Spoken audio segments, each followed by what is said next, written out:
Hello Kapinoy Text, magandang araw po ulit sa inyong lahat. Welcome at welcome back po sa Pinoy Text Channel. So, panibagong tutorial naman po ang ating gagawin ngayon dito sa printer natin na Epson L5190.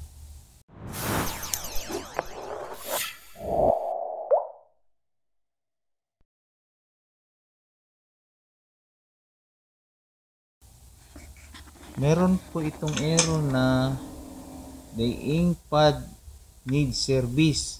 So ibig sabihin po nito, puno na ang waste ink pad. Ang gagawin natin, i-check natin yung waste ink pad kung puno na at i-drain natin, and then i-reset natin itong printer para bumalik siya sa standard settings o mawala na yung error niya na waste ink pad full. Tingnan muna natin yung yung waste. So SOP to guys, mahirap kasi pag reset lang tayo ng reset. Ang tendency po pag nagre-reset lang tayo na hindi natin tinitingnan yung waste, talagang waste ink pad, magkakaroon ng spillage ng waste sa likod. Dito yan sa likod. Yan. So isang screw lang yan sa likod. Yan, tanggal na. May isang screw, and then meron ding isang screw dito sa pinaka receptacle niya. Ayan, so bali dalawang screw lahat dito sa pagtanggal ng waste ink pad. So, ayan. So mabigat na siya. Linisin na lang din natin to. I-drain natin ang waste. Okay, hugasan lang to sa flowing water. Bago natin hugasan yon, reset na rin natin to. Okay, so we will proceed sa reset itong waste ink pad full na error. So nandito na ako sa na-open ko na yung adjustment program ng Epson L5190. Yan, select tayo ng port.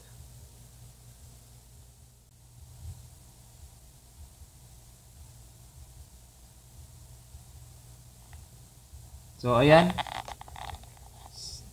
So since naka-auto siya, i-select natin yung L5190.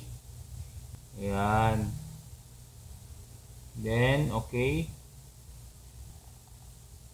Then punta tayo ng adjustment mode. Sa mga gustong humingi nitong resetter ng L5190, please message me sa Facebook page para maibigay ko yung link nitong resetter. Waste ink pad counter tayo. Okay. Ayan. So main pad counter, check muna natin.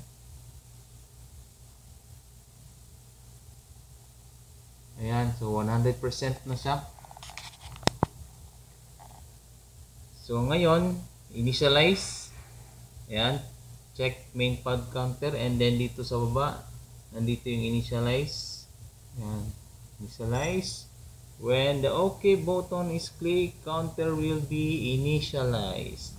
Okay, please turn off the printer. Ayun, so reset na to. So i-off ko muna.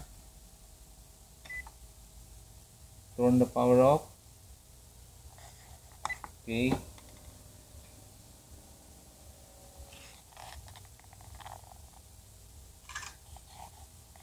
Okay, then turn on.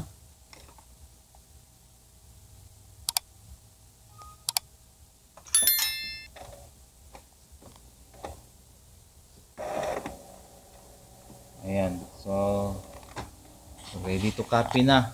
So reset ng ating printer. Ngayon, yung waste ink pad na naman ang lilinisin natin. Okay guys, so nalinis ko na yung waste ink pad. Ngayon babalik na natin dito sa kanyang lalagyan. Ito na siya. Malinis oh. So madali lang naman ito. Ayan. Madali lang naman siya ibalik. Ayan. Itong may ano, itong merong ano sa gitna to siya. Ayan ito.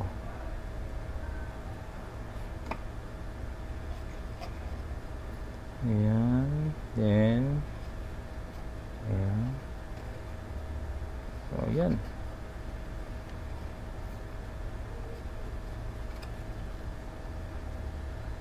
Okay.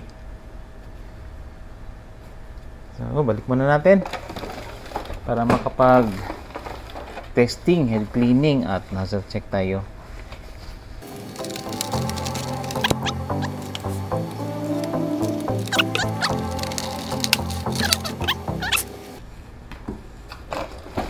Okay. So naka-on na siya. Ayan. Okay, so nozzle check muna tayo. Tingnan natin yung quality ng printout nung apat na color. Okay, so nasa maintenance tayo. Ayan, maintenance. And then okay. Nozzle check. Okay.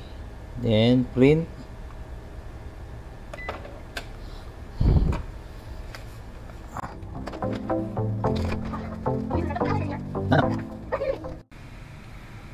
Okay, ito po yung result ng nozzle check na ginawa natin. So far, so good naman po ang result. Ayan.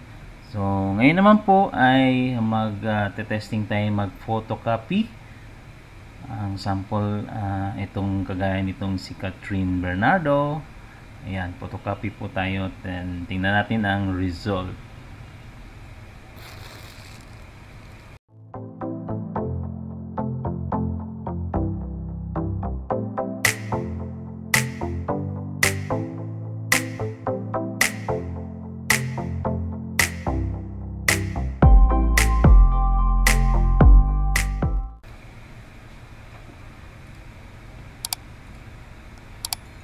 Okay, so far so good din po ang result ng pinotocopy natin. Okay, hanggang dito na lamang po muna. See you soon only here on Pinoy Tech Channel. Bye-bye!